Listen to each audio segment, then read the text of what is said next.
Well, well, well. You guys did it. You won.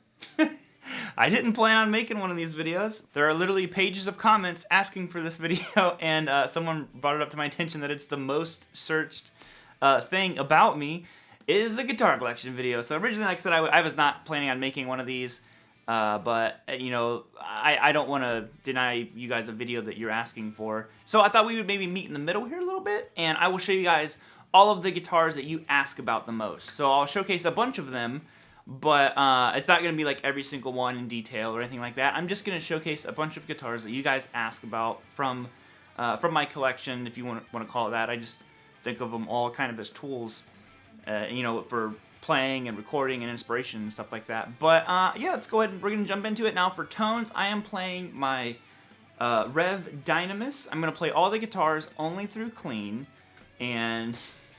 You good, bro? Yeah, we're not playing through clean. We got a little bit, I have a light distortion, and you'll be able to hear them all through that. Hopefully you'll be able to tell the tonal differences. I know YouTube compresses these videos like crazy. So first one, I figured we'd start with my favorite guitar in my entire collection, which is this one right here. Now this one is definitely the absolute most asked about, either just guitar in general or like they want to know specific things about it. So this is my 1979 Les Paul KM. If you're not familiar with the history of the KM, there's a lot of really cool information about these out there. I believe there were only around 1,500 of these made, and I did a separate video about it. Like I said, there's some really cool videos. My buddy Austin did one as well about a KM. But surprisingly, other than just people asking like, what is that Les Paul? Because it is kind of funky looking. It has a weird headstock. The inlays are like extra bright, but the pickups, a lot of people ask if they're DiMarzios. They're not. They're actually Gibson T-top pickups, and these are the ones that DiMarzio actually sued Gibson over, the patent of the double cream bobbins or whatever, and then Gibson had to stop putting the kind of the double cream covers on them and go back to the zebra or just completely covering them altogether. But that's what this guitar is. It is a I think one of the things that gives it a lot of its characteristics is it is actually a maple neck. I thought it was maple, thought it was mahogany, and then found out it is actually a 3-piece maple neck. It does have a nice 2-piece maple cap on it, which in the 70s sometimes you'd get 3-4 pieces. It's not a pancake body. It's a single piece mahogany back instead of a 3-piece maple neck, and they do have the volutes in the neck here. So, like I said, this is just if there's a fire, the one guitar I'd save, it is this one. It's not because I have any association with Gibson. It's just sentimentally, me and my wife went and got this. This is my first Les Paul. We went and got it for our anniversary. Drove over to Indiana and got it from a guitar center who had just got it, listed it for sale because a lady's husband who was the guitar collector had passed away, and they got this in, and we went and got it.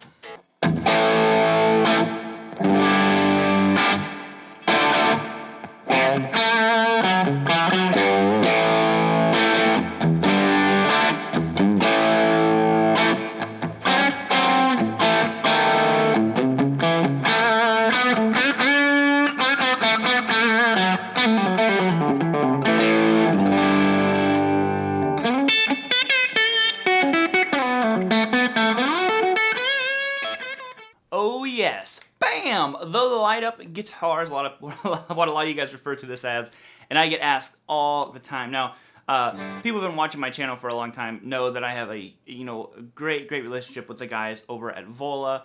Both their USA and their Japanese lines, I think, are amazing guitars. And I love the necks on them. They've got big necks. This is the Wolle Zenith. This is the first one I got. I started working with Vola 3 or 4 years ago. Since then, we've done a lot of stuff together. I've done a bunch of clinics with them. We went to Shanghai a couple different times and did like this huge music fair. It's called Music China. If you've been to NAMM, it's like NAMM, but I feel like it's like even bigger. There's more buildings and stuff like that. But it's been crazy. Lots and lots of good memories working with the guys at Vola. And like I said, this is their Zenith, and mine's been played quite a bit. The pickups are not stock. I did switch these pickups out for this is the Fishman Fluence Modern, and then there are single coils, and it just to me it sounds even better than it did before. It's got, of course, obviously a flame top. This is a very intense and beautiful flame. I believe alder body and this really nice bird's eye maple neck on it. And like I said, it's a big, you know, kind of. It's not as big as like the Richie Kotzen neck. It's very close though. So I always get asked in videos when I flip the switch and the frets light up. Do those frets light up? And they actually do. There's a little battery compartment back here that you can throw a 9-volt. It doesn't affect the actual functions of the guitar, whether they're on or not. But it does look cool. I've used it live before, and it's pretty cool when the stage is dark and you're just like over there like playing a solo, and you're like, bam, flip your frets on.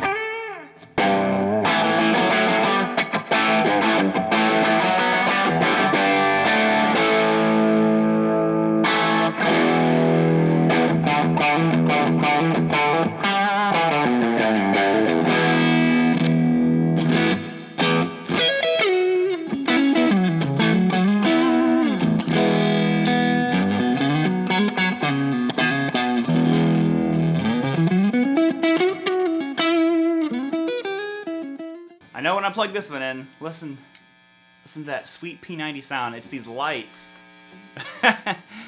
These P90s are hard to play when I have the lights on and all that stuff, but we're gonna rock and roll through it. This is, of course, the Freedman Vintage T, another guitar that means a lot to me because these are being built by Grover Jackson, of course, in association with Dave Friedman and everything. And like I said, I'm just such a huge fan of Grover Jackson and what he's done for the guitar community. And like I said, after getting to meet him, he's like one of the nicest guys ever, and just genuinely excited about guitars when I was talking to him. So, like I said, this is my vintage T. Now, initially, some of you guys already know, I was not planning on getting one like this. You know, I have a lot of tobacco burst guitars, and I'm like, you know, I really wanted a gold. They have a really cool gold top telly that I wanted. And that's what I was already planning on ordering and you know, doing that kind of stuff. And then my buddy Jeff, what's up, Jeff? Hashtag bromance. Jeff posted this picture. Jeff is like an amazing photographer, and he posted this picture of a guitar that looked very similar to this one. And I was just like, that is one of the most beautiful guitars I've ever seen in my life. And heavy relic, and you know, like I said, which I was not necessarily a fan of. I didn't mind relicking, but the real heavy stuff I kind of like stayed away from. And it was just kind of like an aha moment. I was like, man, it doesn't matter if it's relic or not. I was like, I look at that guitar through the picture and I'm like, I don't care if it's 2 days old or if it's, you know, 20 years old. I'm like, I want to play that guitar. And I told him, I was like, dude, I don't want the gold. I want one of those. And, you know, just kind of, and we were talking about like the neck size and all that kind of stuff. And, they just really churned out a masterpiece. You know, I told him, I was like, you know, I want a heavy relic. I was like, you know, just give it the boots, basically. And you can see the back is really, really relic. I know some people are not into that stuff at all. But for me, I'm just kind of like, I don't know, who cares? If you look at it and it makes you want to play it, done deal for me. So this here guitar does have a maple neck on it. And if you look at the back of it, if I remember to show you a close-up, you can see there's a lot of flame in the back of the neck. I don't know why I love figuring on the back of a neck. I think it's because it's like, you know, the player gets to see it, and it's just kind of like, this is just for me. It's a compound radius neck, but I love that the truss rod adjustment is down here. So it's like it's very, you know, vintage style. It does have a you know, a belly cut on it. It's like that, so it's very comfortable to play. And but you know, they kind of kept it that very vintage, but still, you know, where modern things have just made it better. They're not afraid to add that in there. So anyways, I really dig this guitar a lot. It's one of my favorites that I own now. It's hard-tailed out, and I just think it sounds fantastic.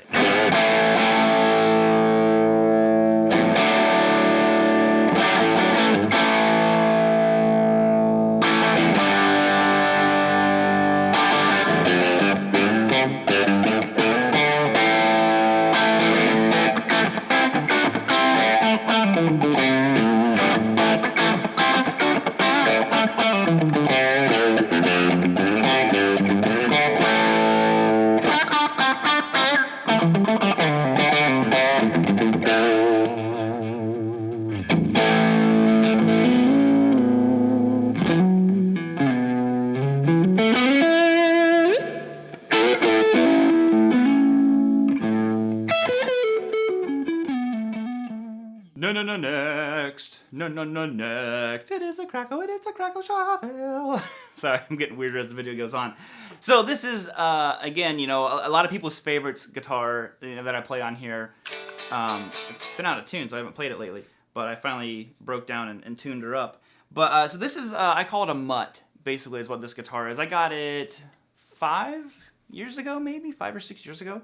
And essentially it is a, you know, a crackle body. I can't remember if it's a Predator or a 3DR or whatever it is.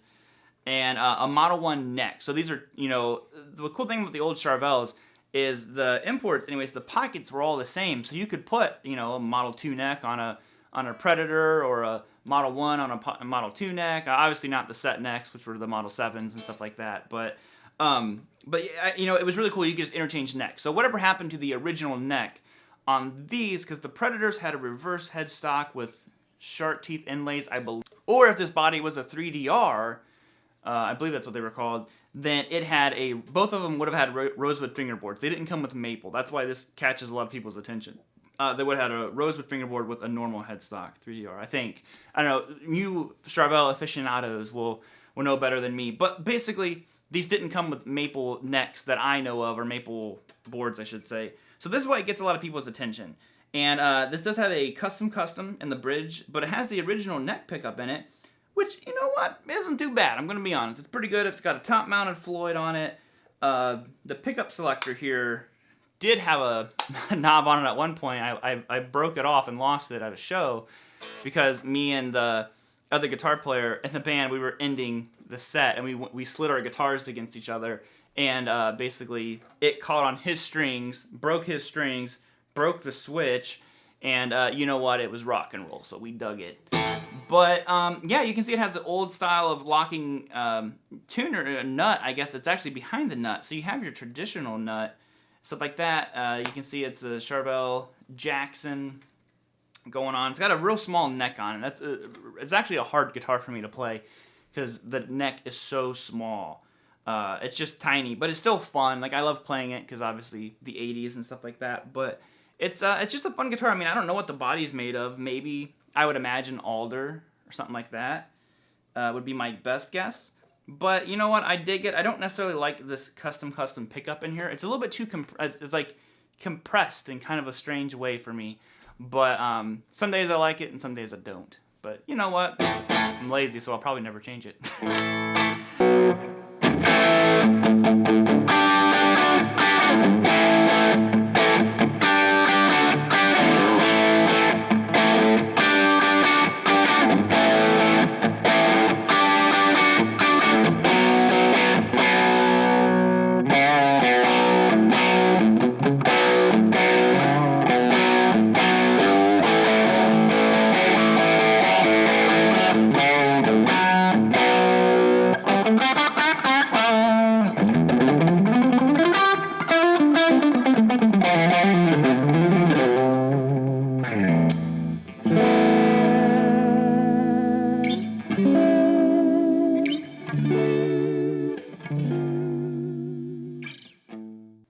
And next, another one of your guys' guitars. One of your guys' favorite guitars. One of your guys' favorite guitars that I show in videos and play is this one. And this is also one of my absolute favorite guitars. Again, a very large neck. This is an Acacia Acronis guitar. And I believe this is the first one they ever relic. They were just kind of talking to me about, you know, wanting to try relicking one. And I'm like, shoot, yeah, let's do it.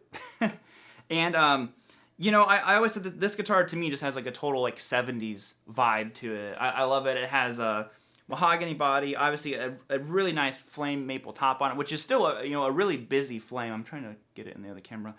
When we were going through with this guitar and stuff like that, you know, we kind of, like I said, it has that 70s vibe to it. So we really went with a top that had that kind of 70s vibe to it. Like, they have, if you've seen Acacia stuff, they have insane, crazy tops on a lot of their guitars. And instead of going with this, like, you know, way over the top flame, we went with this one, which is still very flamey, but a little bit more kind of like reeled in for this one. Ebony board. You've got, what are these? Hipshot. And it's one of the new Hipshot bridges, so I can actually move the bridge either way. And I originally had Gibson, Seymour Duncan, Antiquity pickups in there. And I liked them a lot, but they were just kind of like missing something. And I put the Fishman Classic pickups in there, and then I was like, oh, that's what it was missing, because these pickups just sound, to me, huge. They're my favorite pickups out of everything. And, you know, I want to put them in all my guitars, but then I'm like, let's have some tone variety. But yeah, I think it sounds great. Like I said, a very big neck on it. It's very comfortable. It's not as thick as a Les Paul. It's a little bit thinner. And comfort cuts, you can really get up here to these higher frets. And I don't know, man, I dig it. Like I said, it's one of my favorite guitars that I own.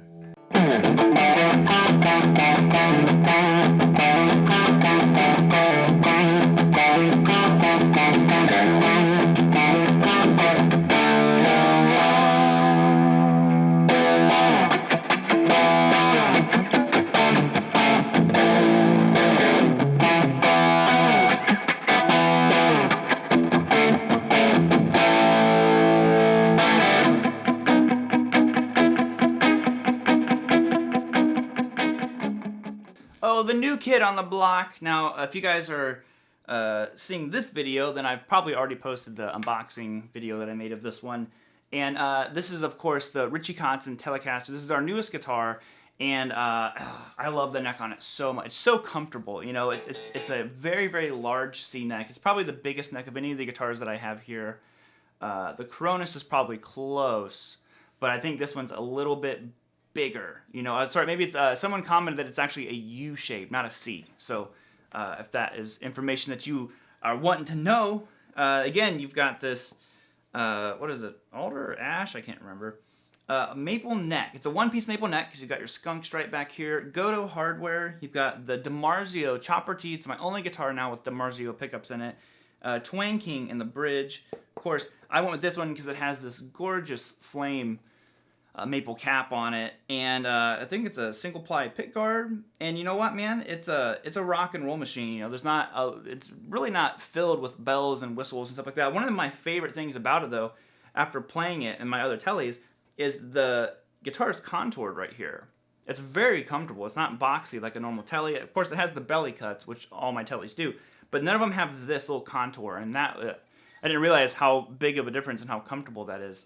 But yeah, like I said, it's a pretty bare bones guitar. The only really other thing to mention is when it's in the middle position, this is not a tone knob, it's a series parallel. And that's kind of it, you know, it's you know, bare bones. It's what a telly is, you know. A telly is just, you know, I always call them a hunk of wood with some strings on them, basically. And it just works, you know. That's what's kind of the appeal of a telly.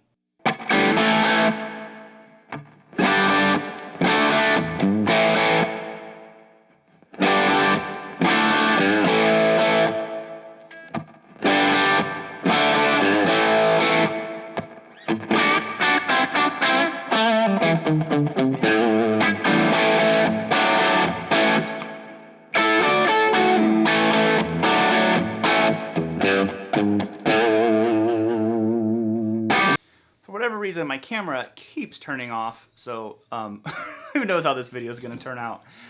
Anyways, next on the old chopping block is old Buzzy right here. I should have been saying the names of the guitars. Sorry, I'll try to remember to put those up on the screen. This guitar I named Paige. I don't know if Jimmy had a gold top, but I named it that anyways. So this one is a 1989. I wanted a Les Paul from the, you know, basically from the same year that I was born. I'm from 89. This thing's from 89. It's kind of beat up and rough looking. I'm kind of beat up and rough looking. I don't know. It made sense to me. And this one was, I believe, made in September of 89. My birthday's in June. So it's always going to be a couple months older than me. But so that's what this one is. Now this is, like I said, a 1989 gold top. The top is starting to crack and green in some different areas and stuff, which I personally like. And these pickups are not the original ones. These are Duncan Antiquities. Now again, kind of maybe Antiquities are not for me. I really like the neck pickup a lot on this one. Not a fan of the bridge. So I'm getting the bridge P90 that is in my Vintage T, wherever it is, which is the Dave Friedman one. And it to me, those just sound perfect for a bridge P90. And this one, you know, it's interesting because obviously, I think you can see it, yeah. The Les Paul, they're both Les Pauls, but they couldn't be more different, like completely different necks. You know, and that's always kind of one of the biggest things for me. Now, obviously, maple top, but painted gold. It does have a one-piece mahogany back. You can see this one's got some buckle rash from being played. This was someone's gigging guitar, I would imagine. Mahogany neck. Now the other one is a maple neck. This is mahogany. Rosewood board though. No volute. They dropped that in the 80s. And but still super solid. Now the original pickups, I have them. They were P100s. And if you don't know what that is, that was, I believe, the first attempt at a noiseless P90. You know, keeping it a P90, not like basically turning it into a humbucker. But I guess those were kind of like up in the air. Some people dug them, some people hated them. So I just left these in here, but I will be changing that bridge pickup. But yeah, that's pretty much it. It's again, you know, I like simple guitars. I don't need 1,000 switches on my guitars or anything like that. But so here is the old gold top.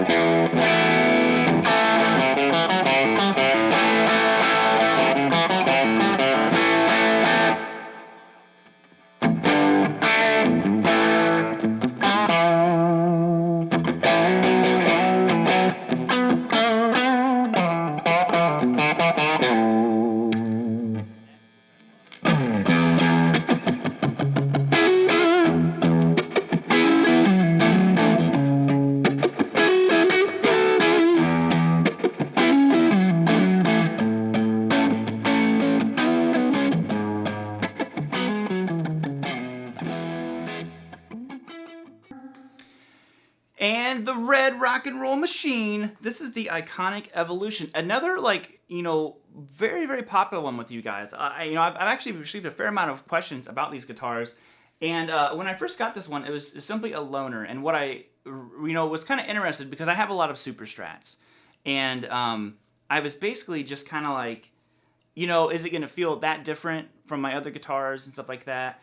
And it did right away. I was so impressed. I don't know if maybe part of it is having the rosewood fingerboard, which I don't have any Super Strats like that.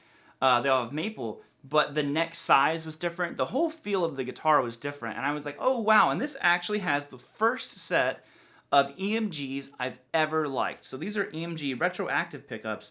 Again, I've gotten a lot of questions about these. And I think they sound great. They are, like I said, the first EMGs I've ever can genuinely like put a stamp of like, I like those. I want to keep these in this guitar. And Kevin over there is an awesome, awesome guy. And this is just like I said, you know, again, I don't have 1,000 switches on my guitars. Floyd Rose, retroactive pickups, tone, volume, maple neck, rosewood fingerboard. I believe all they're by. I know Kevin does a lot of nitro. This is actually a poly finish on this one, and it's a very cool guitar.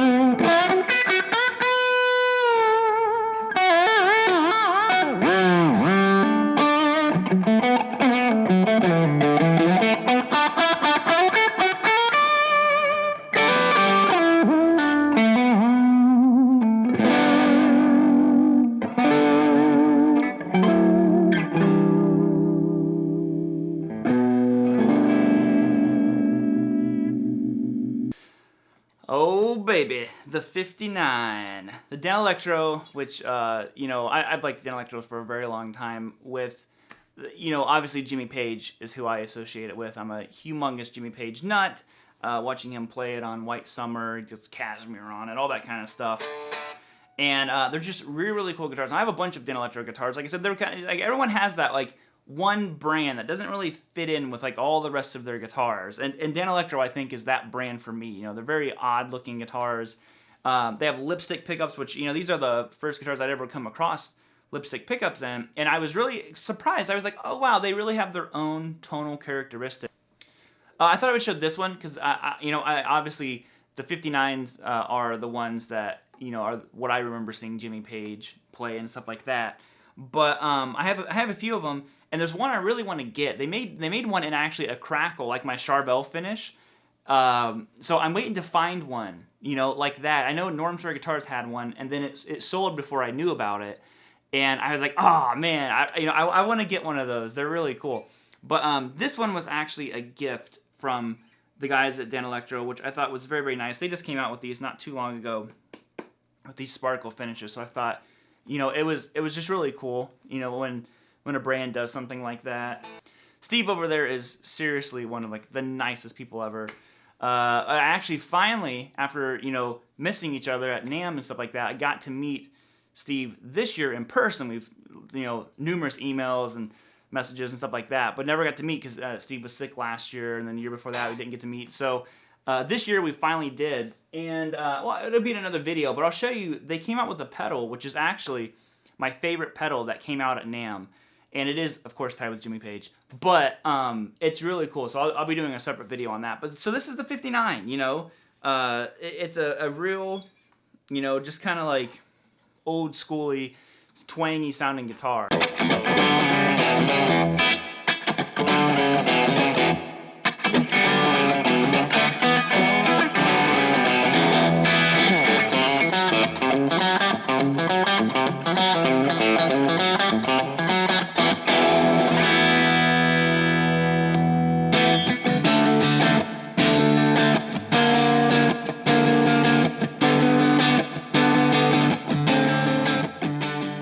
All right, another Tele for you. This is our original Tele. This is the first Telecaster we ever got. This is a 2013 American Standard, back whenever they used to call them American Standard. I think they're called American Professional Series now. Can't exactly remember. This one's got a couple of bumps and bruises on it. We still do not know what happened to this guitar. There's a chunk missing out of it there, and there's another little chunk down here. Oh, it's up here, actually, right there. We don't know what happened to it. We just kind of came home one day, and you know, the guitar was there, and there was a big chunk missing out of it, and there was really, I don't think, anything on the ground beside it. I can't remember exactly, but no one knows what happened to this guitar. I mean, because that's a pretty significant, you know, that means you like cracked it against something, and we would remember that.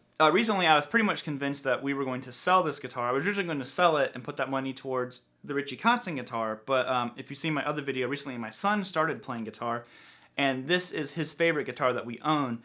And now that he's kind of started playing, we're going to hold on to this one. And if he, you know, really sticks with it on his starter guitar, then we are going to give him this as his, like, you know, guitar to kind of continue to progress on, you know, once he keeps practicing. But he's been doing great. You know, he's practiced every day so far, and he's asking me to practice is the important thing, not me kind of like hinting like, hey, do you want to go practice? He's been doing it. But so he wants this guitar, and so we're just going to hang on to it, and probably I'll store it for him and not use it anymore. But yeah, so it's a, you know, a workhorse guitar. It's got a smaller neck. You know, in my opinion, my Vintage T is substantially better than this guitar at, you know, the tones that I like. And now the Richie Kotzen kind of gets the other side of it. So I don't foresee me using this one particularly too much. Like I said, we've had it since 2000, and we bought this guitar when it was brand new. I believe it has either, someone might know in the comments, Fat 50 pickups or Texas Specials. I can't remember. I think that these pickups sound very good. Alder body, one-piece maple neck, of course, Fender style. And that's kind of it. You know, it does have that, what's it called? It's where you can kind of tilt the neck a little bit. There's an extra pin in there or something.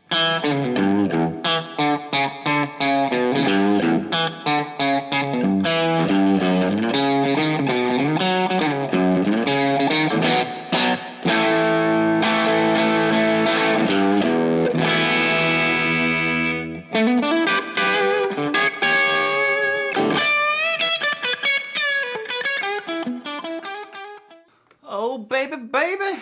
This is the Callie, which we have named Sugar. I keep forgetting to tell you the names of the guitars. The Tele is old blue. Haven't named the Kotzen yet. This one's name is Sugar. The Vintage T was named Betty. Indy is the first Les Paul. There's a line of stuff. But anyways, so this one right here. This is, whew, I love this guitar. This is the Friedman Callie.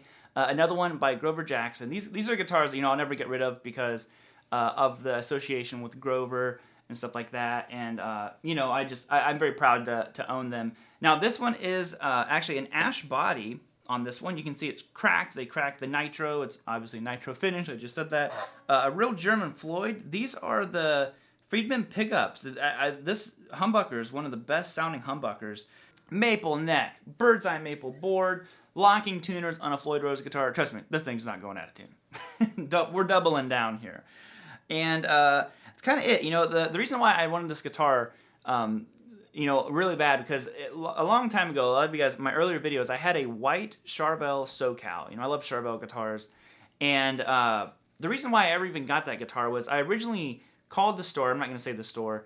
But we went there to get, they said they had a USA Charbel San Dimas. That was what I wanted, you know.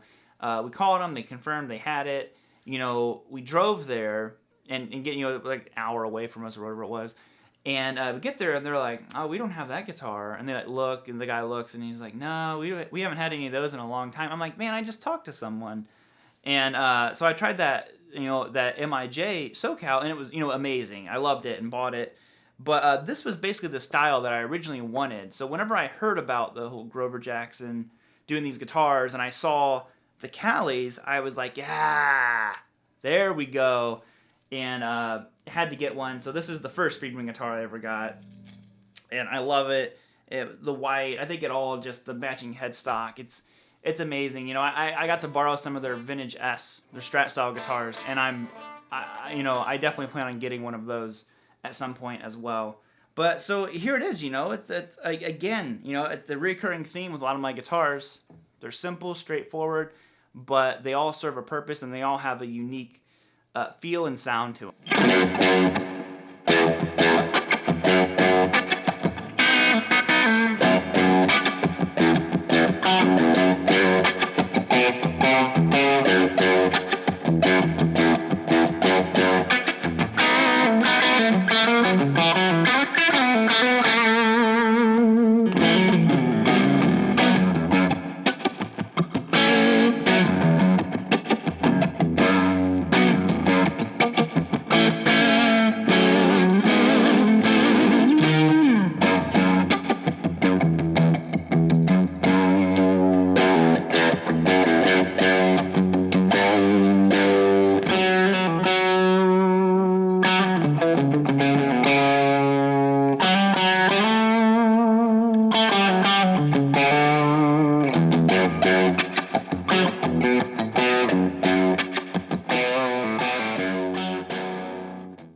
We are winding down, getting close to the end of the video here. Who knows how long this thing is? I feel bad for anybody who's had to listen to me plunk around this whole time. So this is, and I should say there is one guitar that will not be in here. It is my blue Acacia. A lot of you guys know about that one. It's not actually here right now. I sent that back to Acacia, getting new pickups, put in it, new pick guard cut, all that kind of stuff. My other camera turned off. And we're just getting some stuff done to it. So that one's not here, but I guess that's just an excuse for later down the road. If you guys want another one of these updated videos, that guitar will be in there as well. But anyways, so this is to the you know, untrained eye, a Strat, and it is a Strat. But this is actually a Fender VG. This is a 2007, and basically it has a special pickup back here, which a lot of people ask about. And I have a standalone video about this guitar. I called it, you know, the guitar ahead of its time, that you guys can check out if you wanna. But basically, you know, the bare bones of it, it is a Strat. You know, it's a one-piece maple neck Strat, alder body or ash, whatever it is, I don't even know. And but it has this special roll-in pickup, and it takes batteries, and basically it emulates different, you know, different tunings, different style of pickups, all kinds of stuff. So like I could do like a normal, and I recommend checking out my actual video about it. But let's say I want to do drop D without tuning my guitar differently. You know, I could do that and just be like. Now my guitar is actually still in standard tuning, you can see. Okay, but I put it in drop D. And obviously now the technology is kind of outdated, but I can do open G tuning.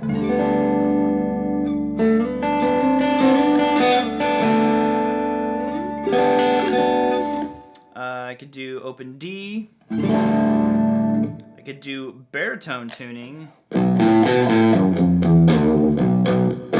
could do baritone with a humbucker. I could do 12 string, and I could put it to acoustic. I know I have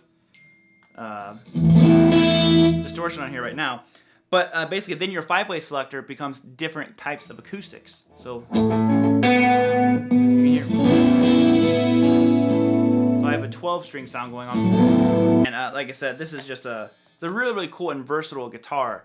I think they did come out with an updated version of it, but like I said, check out my full video. Like I said, it's called A Guitar Ahead of Its Time. And if you really want to find out more about these, you can get them fairly affordably nowadays versus kind of what they were back when they first came out. And I thought I would end with this behemoth of a guitar right here. Now this is, of course, it's another Danelectro. It is a baritone. Actually, it has a nice flame maple neck. I can see through it. And the reason why I like this, you know, I got into like Mark Letary and those guys a lot. And I found this guitar super, super inspiring. And I just loved the inspiration that this guitar brought me. So I wanted to make sure I showed it. If you haven't played a baritone, man, I'll tell you what, they're fun. I like it best on clean, actually. I don't really use it for heavy stuff. But I have a little bit of grit. But it's just so...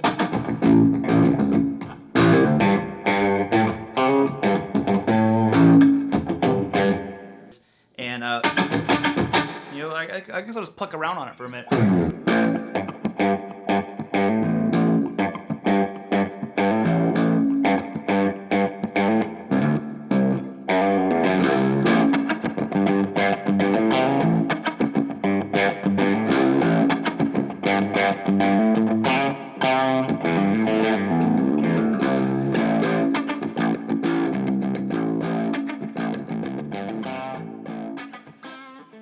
And that is it, guys. Hope you have a wonderful day. I feel extremely fortunate to get to own these guitars. I always appreciate it.